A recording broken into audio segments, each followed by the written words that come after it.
Gotcha. Understand. Okay.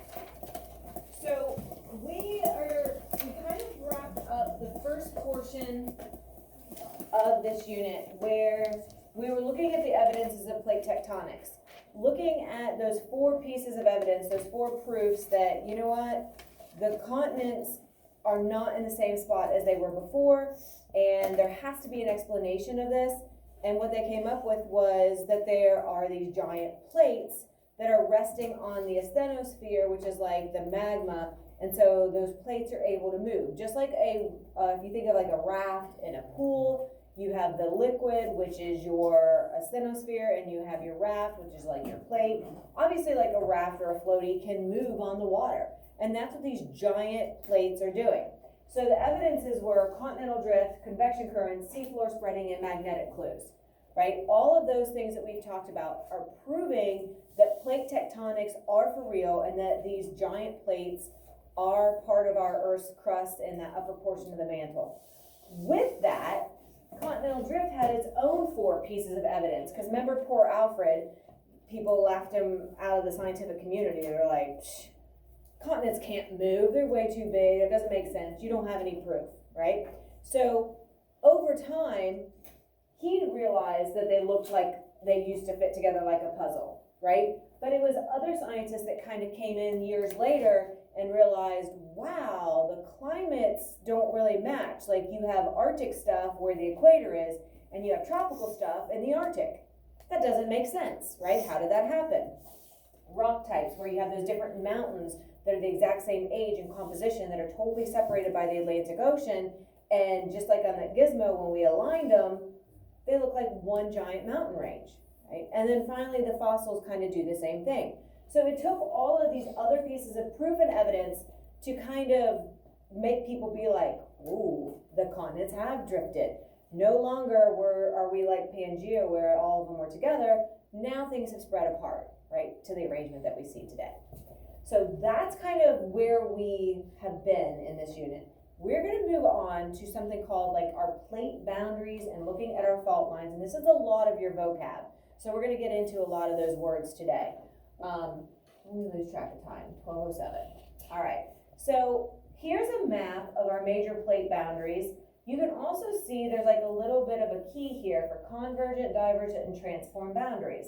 And so these little triangles kind of looks like almost like a dinosaur tail. You can see like right here, right? So that's showing a certain type of plate boundary. Where you see arrows pulling apart, you see another type of divergent or another boundary. And then the transform, it kind of looks like these giant triangles that are kind of squished a little bit, I guess. And you can see those. There's not as many of them, but you can see them in a few places, even up here too. So that's what we're going to focus on the rest for the majority of this unit, is understanding what's going on at a plate boundary, what is it, and that kind of stuff. So, a plate boundary in general is a border between 2 tectonic plates.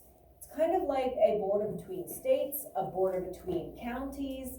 We know what borders are. Right? We have a border with Mexico, we have a border with Canada. Within the United States, we have our states have their own borders. Okay, so it's kind of like that. It's not that you're entering into a new state or a new country, but you're going from one tectonic plate to another. You can't see it from where we are. You can't see it at the surface, okay? It's down deep because it's part of that lithosphere, which is our crust, but it's also that upper portion of the mantle, okay? There's going to be 3 types of these boundaries, and we just heard them: convergent, divergent, and transform. And very specific things happen in each of those.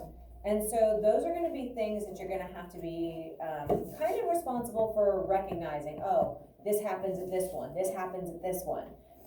So on the notes, you'll see I have like the font kind of bold and changed where it tells you those specific things. So kind of pay attention how I have things on the notes. It was intentional. It wasn't just kind of random. So just kind of, as we get to that part, I'll kind of point that out.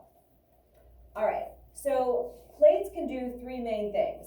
They can come together, they can divide apart, or or they can travel side by side, right? Those are the three main types of motions. So there's a song that we'll listen to, I don't know, tomorrow or maybe Monday. And every time we start this unit, I can just hear the guy, he's rapping. It's not good, but it sticks in your head. Like, I haven't heard it in over a year, and it's in my head. Convergent collide, divergent divide, transform, tectonic plate slide. It's bad, but it sticks in your head. And if it sticks in your head, then you don't have, sorry that you have to hear that your first day. They're used to me being weird. It sticks in your head, right? And like, I hear you guys randomly singing little pieces of our song, kind of like bebopping around, like they do. Like the song, hate the song, it sticks, okay? So if you get that stuck in your head, which I hope it does, you're not gonna have to remember what happens at these plate boundaries, all right? So a convergent boundary, they're gonna collide. Notice how I have underlined collide and the C for convergent. They both start with the letter C. Convergent is like a coming together, right? They're gonna hit together. Now, it's not super fast. It's not like a car crash kind of thing. It's like this slow coming together, but it can still have some really dramatic effects. The second one is divergent. Divergent kind of sounds like divide. They both start with the letter D. That is super friendly again, right? Nice and helpful for us.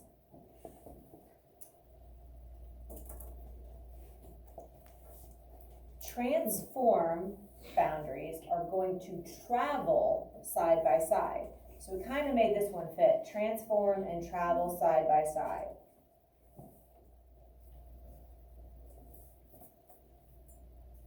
Oh, that song is really in my head. That's all I can hear. Oh. All right. So this is showing what's going on. And we're going to use hand motions to show this. You've already seen me kind of go like this. Transform, divide, convergent, right? And that's what's happening. And we've talked about this one already a little bit with seafloor spreading, because those ocean plates were dividing or pulling apart. So divide, and then convergent is a come together, right? That makes sense that they're gonna collide or come together. We do have some songs, but we're gonna, not the one that's even stuck in my head. We're gonna hold off on those to get to some more notes. So think about it for a second. What kind of things might happen? So like, without looking at your notes or like trying to see what my answers might be, what kind of makes sense? What could form if plates come together or collide? Maybe a mountain, right? That makes sense, right? You get these two plates and they hit, and you get this mountain that gets created. Braden? Maybe volcanoes. Makes sense, right? We'll talk about what could happen there. A pond. How? Tell me. So like these places, they collide, and then they have mountains on the side. There's a big boulder on that mountain, and then it goes in, and then that boulder makes a dent into the earth, and then the boulder rolls off, and then it rains, and then it fills up. That is so specific. So you're kind of mixing a little of our glacial stuff with kettles. Well, Gilbert and Brady both stole both mine. They stole yours. I like the creativity. I'm not going to say I totally agree, but I like your train of thought, and you backed it up. So you know what? You go with that. What else? Anything else that you can think of? What about if they divide apart? What's one thing that we already mentioned this? It's one of our evidences. This took place at one of our evidences, I guess. Kyle? Ooh, very nice. The seafloor spread apart. It could make, well, they all have faults associated with them, so hold that thought. Earthquakes. Maybe earthquakes, like if the earth was like together and then all of a sudden it kind of pulls apart, could cause that shaking, possibly. What about a transform boundary? And this is the hardest one because actually there's only one real thing that is associated with this. So when they travel and then they kind of slip past each other or they travel side by side, what do you think might happen? Continental drift. Ooh, okay. I like what you're thinking there. I get what you're saying. That's not one that we would necessarily say, but I agree with your line of thinking. We might have a repeat of something we've already said too. Any thoughts if the plates are like stuck together and then all of a sudden they they slip past each other, Earthquake? possibly earthquakes, right? So, there's gonna be some other things that because of plate movement, we get some, like we get the Mariana Trench and we get hot spots and we get geysers, not glaciers, geysers. So there's gonna be some other things we'll talk about later on in this unit. But those are gonna be, the things that we just mentioned are gonna be some of the major things that we take a look at. Okay, so back to what Braden said. He said faults. Well, faults, it's not like somebody did something wrong, like it's your fault, it's your fault. It's a different type of fault, okay? So these faults are actually lines that form in Earth's crust as a brittle response to stress. You're like, what? Like, that seems a little bit, find something here. Seems a little bit confusing, right? So what this really means, if something is getting pressure or stress, right? If you look up here with my, I don't know why, I need to fix this. It should be like where, you know, I click. So just hold off on a second. Or actually, go ahead, finish writing and then I'll talk. Let's do that. I need to fix this so that they're not all up at once.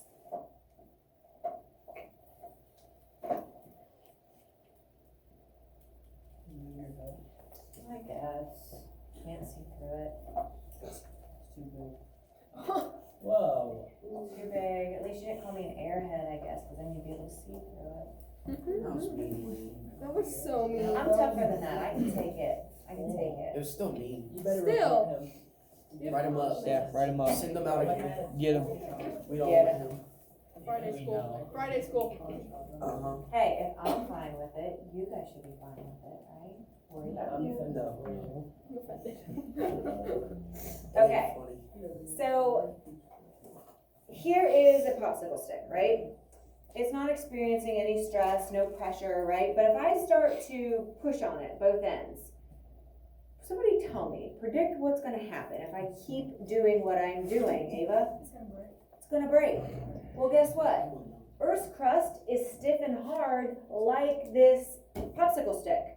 So if it is experiencing stress, like if underneath the crust that the plates are kind of part of, right? If that starts to pull apart, eventually it's gonna kind of snap and give way, right? Same thing if things are coming together, right? They're pushing, and then all of a sudden, like, you're gonna get some response to that. And it's probably like the earth is gonna move upwards, or maybe one of the plates will have to dive down beneath the other, right? So you're gonna get something happen. So if I keep going, it has some kind of response to the stress that I've just provided, right? So as the plates move, they provide stress, whether it's a coming together or convergent stress, a dividing stress, or that sliding side by side, okay? So that's what I want you to picture when you picture these faults. It's the snapping point, when the crust cannot withstand the pressure of the plates pulling them apart anymore, okay? So usually it's the movement of the plates, and so the crust is kind of part of that, so it kind of goes, and then eventually snaps, or it's pushing, and then pops up or pops down, depending on the situation. So there's three types, and you should recognize these probably from your vocabulary. We have the reverse fault, the normal fault, and then the strike slip. You are going to need to know which type of fault is associated with which type of boundary, and don't worry, we're going to do a lot of practice, and we're going to make another graphic organizer to go on the bottom half of the one you started, so you'll have a nice way to kind of keep all this together and straight. So we're going to start with divergent boundaries, okay? And this is kind of nice because we have talked about this. If you're looking at these pictures, you can kind of see some familiarity, right? Here's our asthenosphere, our magma, and then you see the ocean crust, and you see the arrows. Obviously, arrows are going to mean they're pulling apart. Do go the direction that the arrows are showing. So if these plates are pulling apart, that leaves this gap. Well, it's not just going to stay a gap because that magma is there, and it's going to be able to come up and fill that center area. And that's what we call the process is seafloor spreading. But something that can form there, and this was something from your assignment yesterday, there's a mid-ocean ridge that can form there, right? Because that magma kind of cools and then hardens, And then as more magma comes up, it kind of like gets all gooey and thick and kind of just keeps accumulating until you get kind of this underwater mountain range. Sometimes they're big, sometimes they're really small, but you know, you get that ridge forming at those divergent boundaries. You can see the same process kind of being shown here as well. Here's the mid-ocean ridge. You see the asthenosphere and the lithosphere resting on top of it. And so the lithosphere plus the crust, right, that is the plate. That's the plate that we're talking about. And the convection currents in that asthenosphere are what are pulling those plates apart. And so you can see the movement with the arrows. You can see it looks hot right there, but we know that the ocean water at the ocean floor is really cold. And so that's gonna cool that quickly, and that's where you get the new crust. So this is our youngest crust, just like it would be here. And then our oldest crust is gonna be as far away from the ridge as possible, right? And so all of that stuff is things that we've already talked about. So we already know a lot about what's going on. But these are the forces that are pulling plates in opposite directions. They're dividing, right? They're moving them apart. And so this one I think is pretty easy because divergent and divide sound so much alike. These pull apart forces are what we call tension forces. It's just the type of force that's pulling, or tension is a pulling force. The faults that go with these are the normal fault. Okay, so the normal fault, and you'll see it looks like this. And just like all faults, it forms in response to stress, just like my poor little popsicle stick. So if the plates are pulling and pulling and pulling and pulling, they can only take the pulling so long before they snap. Okay, and that snap provides that movement for them to pull apart. And usually this is caused obviously because the plates are moving in response to the convection currents in the asthenosphere providing that movement. And it's the rock at the surface, or it's our crust, that can break. Just like my popsicle stick broke. All right, now this is what you guys have on your notes, and I believe it's at the very top of that next page. It's in different font, it's in bold. These are the things that you're most definitely going to want to make sure you're associating with divergent boundaries. So you get formations of rift valleys, earthquakes can happen, mid-ocean ridges, normal faults, and seafloor spreading. All of those things are associated with that type of boundary. Okay, and so again, we're gonna make another graphic organizer that's gonna kind of keep all this organized for you, hopefully. But here's what it means for the normal fault. And this is how I hope you remember, because if you try to memorize this stuff, it's gonna be a little overwhelming. There's just too much, right? So if you kind of try to think of it logically, try to use common sense instead of trying to memorize it, all right? So normal faults are the fault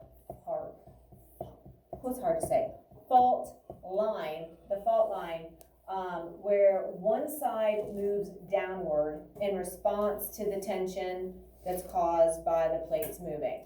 Here's the way I think about it. So if Gilbert and I are playing tug of war, right? He's pulling his way, I'm pulling my way, we're both pulling. If he decides to play a trick, let go, what's gonna happen to me? You're gonna fall. I'm gonna fall down, right? So if we're pulling, and he's all of a sudden like, ha ha, and let's go, I'm gonna go flying backwards and fall down. That's exactly what's happening to these, at this fault line. It's gonna pull, and eventually it can't take it anymore, and one side's gonna fall down. So if you think about this, and if you even wanna like jot it down on your notes, like if you put tug of war, right? Because if you're thinking of tug of war, and you think you're gonna play the joke, and you let go, the other person's gonna fall down. So it's like at this fault line, the crust finally lets go, and then one will drop down. And so this is what you get, right? You get kind of like this uneven looking alignment. So if you follow this river, right, all of a sudden now it's not connected anymore. One side is down. So the normal fault is what you would normally expect to see if you are playing tug of war and somebody lets go. So I don't know why they call it normal fault, but they do. All right. So let's stop there. We'll play one of our songs to end things because I don't want to start Convergent with 2 minutes left.